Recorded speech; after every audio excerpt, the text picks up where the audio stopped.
Halo, solusioner semuanya. Masih tetap semangat ya.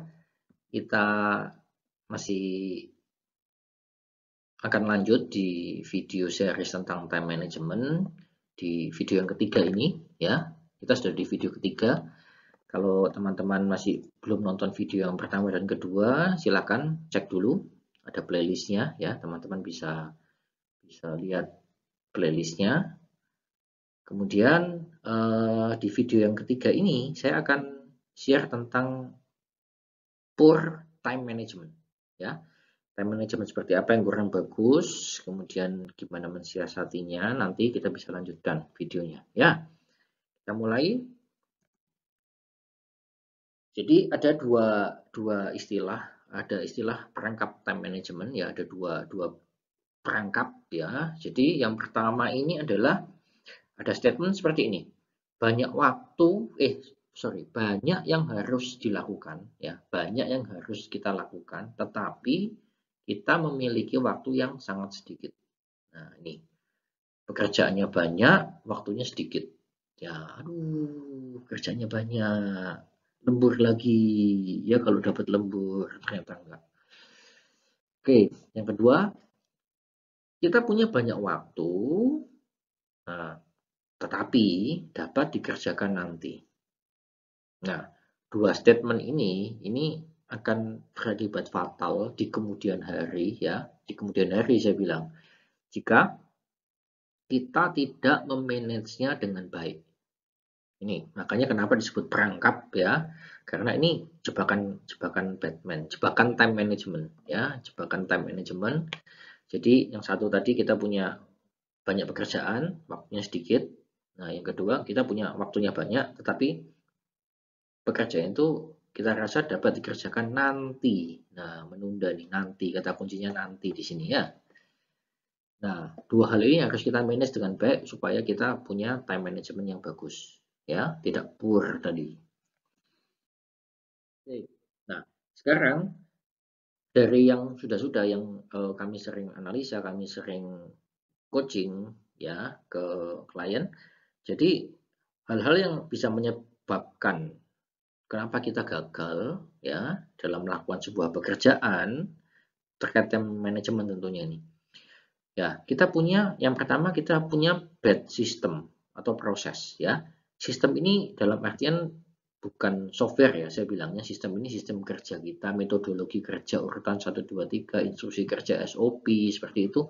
Nah, yang membuat kita fail adalah sistem tersebut atau proses tersebut itu buruk ya, kurang bagus. Nah, di sini biasanya kami akan membantu klien kami untuk membuat ini menjadi lebih baik.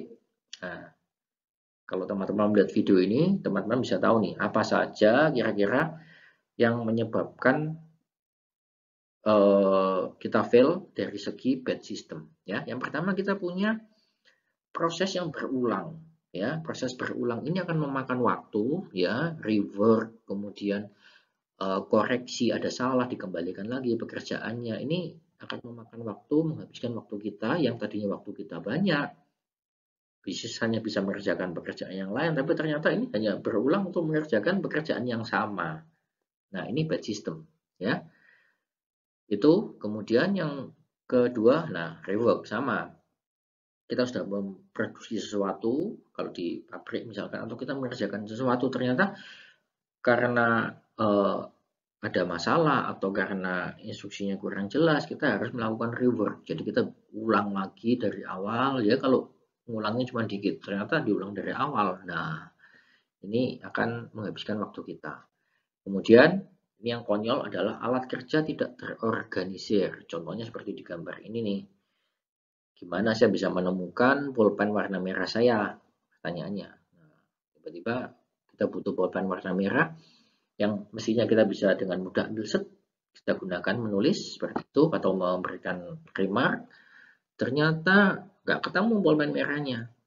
Nah, parahnya lagi kita nggak mau langsung pinjam ke temannya atau karena nggak ada teman, tapi kita cari di seluruh tempat sampai kemana-kemana. Nah, waktunya kita habis untuk hanya mencari sebuah pulpen warna merah.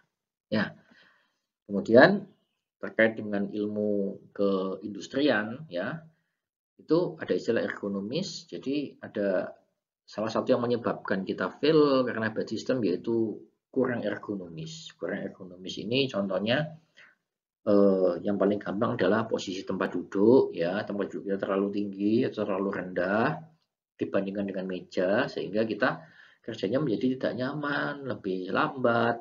Ya, itu salah satu bentuk ergonomis. Ya. Kemudian yang kedua, kita punya bad habit. Bad habit ini menyebabkan kita menjadi fail ya. Yang jelas yang pertama menunda. Kita dikasih kerjaan tadi yang di video-video sebelumnya sudah saya ceritakan. Oke, dapat pekerjaan nih. Nanti aja deh, deadline-nya masih lama, tanggal 20. 1 minggu, udah diingetin sama temennya. Udah dikerjain belum? Udah selesai belum? Kan masih lama. Saya masih mengerjakan yang lain. Alasan, ya kan? Sampai H-1. Nah, ini menjadikan kita fail, menunda.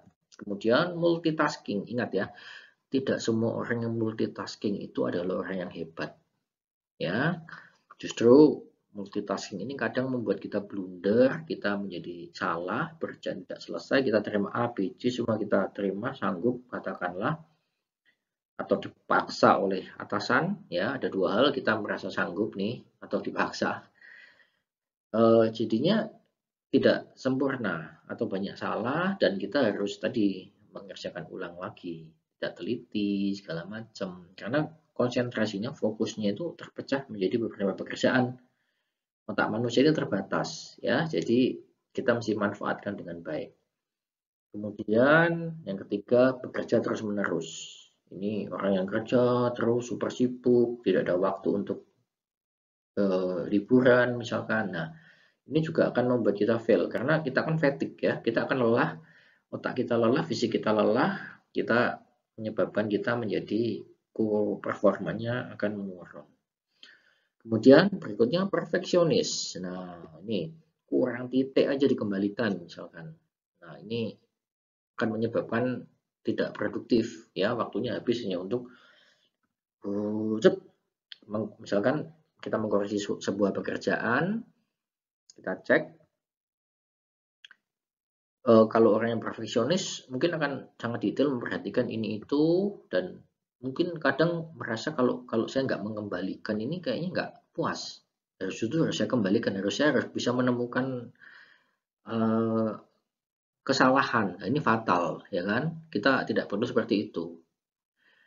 Kemudian no planning. Nah, tidak di planning dengan jelas. Ini juga menyebabkan fail ya. Kita terburu-buru, kemudian nggak tahu mau melakukan apa dan akhirnya gagal.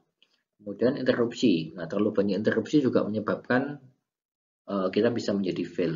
Kita sedang bekerja, macam sesuatu ada interupsi. Oh, ada masalah ini. Nah, kita mengerjakan yang itu dulu karena itu lebih urgent, lebih important.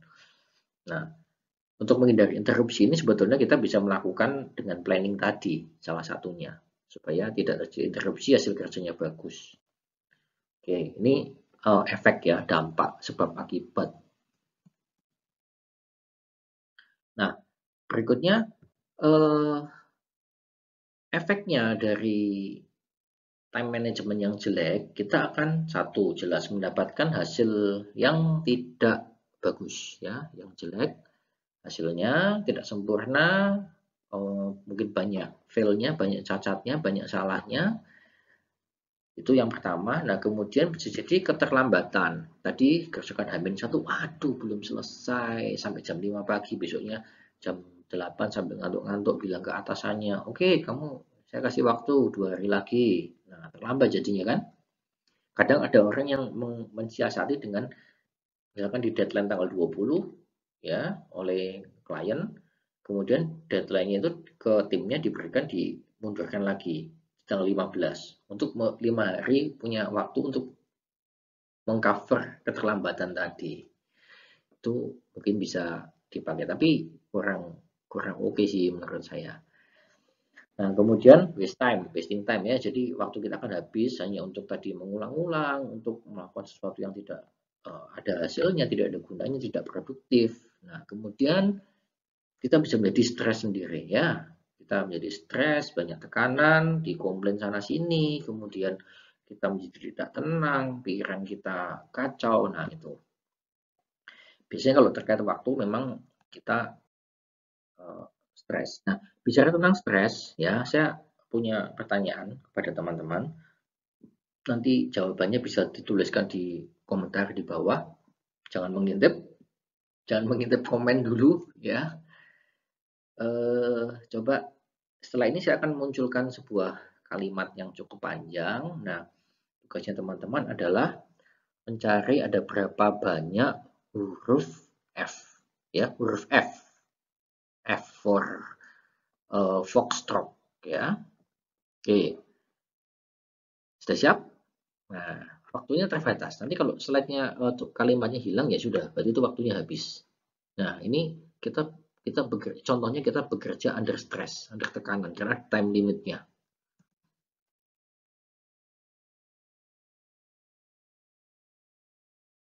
Nah, sudah hilang. Oke, dapat? Berapa banyak waktunya? Sorry, berapa banyak waktunya? Berapa banyak huruf F-nya? Nah, ini saya ulang. Kali ini kita tanpa tekanan ya. Kalimatnya adalah several studies show that Finnish findings are the result of scientific experiments affiliated with the skill and familiarity of sophisticated professor. Nah, ini F-nya.